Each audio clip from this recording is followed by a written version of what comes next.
नवीन लोकांना संधी दिली तर काहींनी रोष व्यक्त केला। नाराज भुजबळांवर अजितदादांची प्रतिक्रिया। तर तरुणपणाची व्याख्या नेमकी काय, भुजबळांचा थेट सवाल। बिनकामाचे मंत्री मंत्रिमंडळात आणि कामाचा नेता बाहेर। ओबीसी नेते प्रकाश शेंडेंची सरकारवर टीका। तर भुजबळांसाठी रस्त्यावरची लढाई लढण्याचा निर्धार। सरकार येऊन सरकारमध्ये नसणं हा मोठा अपमान। माणिकराव शिंदेंचा भुजबळांवर नाव न घेता निशाणा। तर अजितदादा भुजबळांना नक्कीच संधी देतील, हिरामण खोसकरांना विश्वास।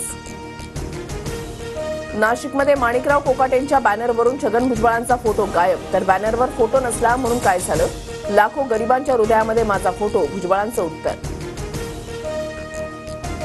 बीडमधल्या सरपंच हत्या प्रकरणाचा मास्टरमाइंड कुणीही असो सोडणार नाही, उपमुख्यमंत्री अजित पवारांचा इशारा। कल्याणमध्ये पुन्हा परप्रांतीयांची दादागिरी। 9 वर्षाच्या मुलीशी अश्लील चाळे केल्यानं जाब विचारणाऱ्या गेलेल्या मराठी कुटुंबाला मारहाण। कल्याणमध्ये भाजपचे ज्येष्ठ कार्यकर्ते हेमंत परांजपेंवर जीवघेणा हल्ला। 2 अज्ञातांकडून लाथाबुक्क्यासह दगडानं मारहाण।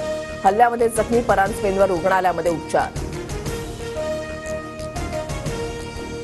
राहुल गांधी आज परभणी दौऱ्यावर। सोमनाथ सूर्यवंशी यांच्या कुटुंबियांची भेट घेणार। सोमनाथ यांचा न्यायालयीन कोठडीमध्ये झाला होता मृत्यू। पंतप्रधान मोदींना कुवेतचा सर्वोच्च नागरी पुरस्कार, द ऑर्डर ऑफ मुबारक अल कबीर पुरस्कारानं गौरव। मोदी 2 दिवसांच्या कुवेत दौऱ्यावर। अभिनेता अल्लू अर्जुनच्या तेलंगणातील घरावर दगडफेक। राजकीय पक्षाच्या कार्यकर्त्यांनी दगडफेक केल्याचा आरोप। पोलिसांकडून काही जणांना अटक। पुणे शहरातील थंडीचा जोर कमी। बंगालच्या उपसागरामध्ये कमी दाबाच्या क्षेत्रामुळे तापमानामध्ये वाढ। 26 ते 28 डिसेंबरच्या कालावधीमध्ये हलक्या पावसाचा अंदाज।